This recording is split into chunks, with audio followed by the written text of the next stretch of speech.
નમસ્કાર, સેક્યુલર ગુજરાત ન્યૂઝમાં આપનું સ્વાગત છે.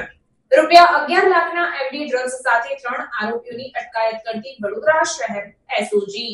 સ્પેશિયલ ઓપરેશન ગ્રુપ દ્વારા ગત મોડી રાત્રે શહેરના મચ્છીપીટમાં દરોડા પાડવામાં આવ્યા હતા, જ્યાંથી રૂપિયા 11 લાખની કિંમતનું એમડી ડ્રગ્સ મળી આવ્યું છે.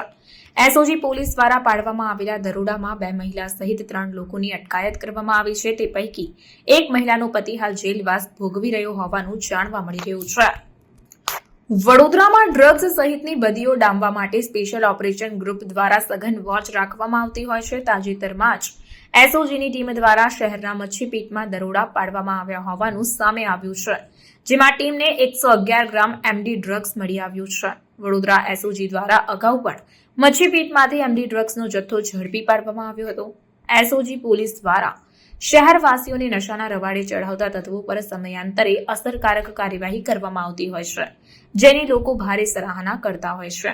એસઓજી પીઆઈ વિવેક પટેલે જણાવ્યું કે મચ્છીપીટના નવાબવાડામાંથી 111 ગ્રામ એમડી ડ્રગ્સ ઝડપી પાડવામાં આવ્યું છે, જેની કિંમત રૂપિયા 11 લાખ આંકવામાં આવી રહી છે. આરોપીમાં 2 મહિલા અને 1 પુરુષ સાથે 3 લોકોની અટકાયત કરવામાં આવી છે. એક મહિલાનું નામ રિહાના, જેમના પતિ 2 વર્ષથી જેલમાં છે. મહિલાએ ફરી એમડી ડ્રગ્સનું કામ ચાલુ કર્યું છે. અન્ય મહિલાનું નામ વિગત છે, તેઓ તેમના બહેનની દીકરી છે. અને ત્રીજો શખ્સ કામિલ શેખ છે.